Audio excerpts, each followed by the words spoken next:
Assalamualaikum warahmatullahi wabarakatuh. Perkenalkan, saya Dian Suryani dari Prodi Administrasi Publik kelas Nagari.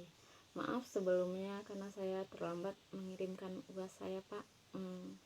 Di sini saya akan mencoba membahas tentang relevansi pemikiran dan kepribadian Muhammad Natsir, seperti yang ada seperti perintah UAS.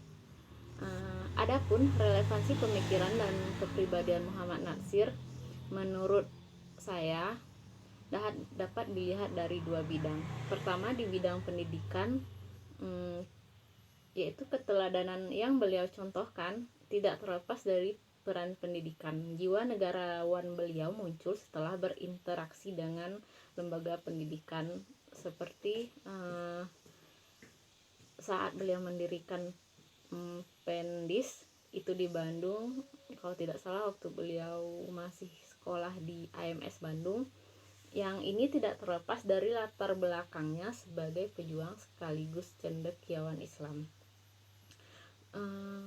Yang dapat saya lihat di sini adalah perbedaan antara pendidikan zaman dahulu pada zaman beliau dengan pendidikan zaman sekarang. Di masa sekarang, masalah pendidikan menjadi sangat kompleks dengan begitu banyaknya masalah antara guru atau murid, atau seperti yang kasus yang banyak kita lihat di TV. Sedangkan di zaman beliau, di zaman Muhammad Natsir, pendidikan ditujukan hanya untuk kesadaran, kematangan, dan kebebasan, sehingga kita benar-benar belajar, tidak banyak terjadi perpecahan cara pembelajaran seperti saat sekarang ini.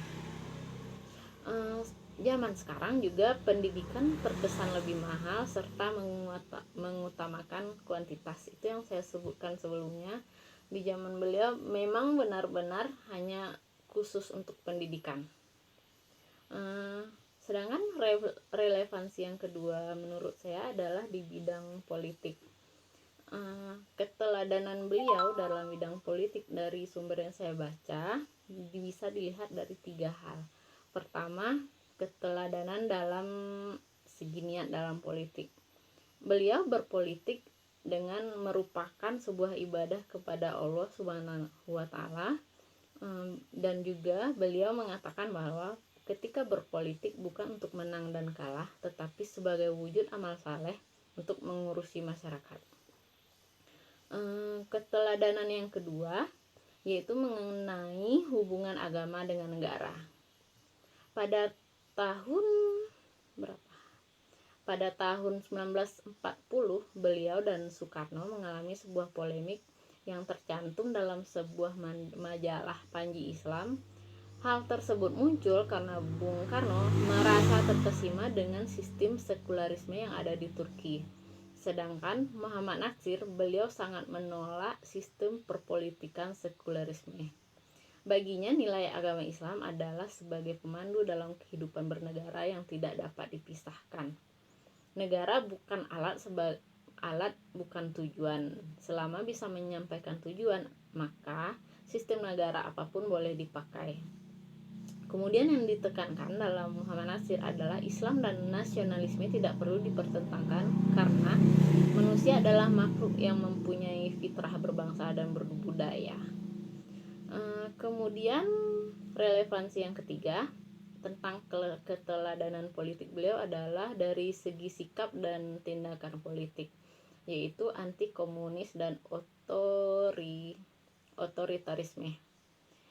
Bagi beliau, komunisme akan membahayakan Indonesia dan membuat layu Pancasila. Beliau juga selalu mencari titik temu dalam masalah yang sifatnya masih bisa diperbincangkan. Misalnya, ketika pidato mosi integral, beliau menghindari pembicaraan bentuk negara unitarian atau federalis, tetapi yang ditampilkan beliau adalah rasa persatuan sebagai satu bangsa dan satu tanah air. Kemudian dalam peran Yarsi terhadap Sumatera Barat, hal ini dapat kita lihat dari visi dan misi Yarsi Sumbar itu sendiri, yakninya berperan aktif melayani masyarakat baik fisik maupun spiritual sesuai dengan kemampuan yayasan. Yang kedua, merealisasikan penggalangan potensi umat dengan melakukan kerjasama dengan semua pihak. Yang ketiga, mengutamakan kepribadian, kebersamaan, kejujuran, sidik, amanah, dan terpercaya, menerapkan akhlakul karimah. Sedangkan yang keempat adalah berdakwah bilhal dalam rangka mengamalkan Al-Quran dan Sunnah. Demikian ujian akhir semester ini saya buat. Maaf atas keterlambatannya Pak. Assalamualaikum warahmatullahi wabarakatuh.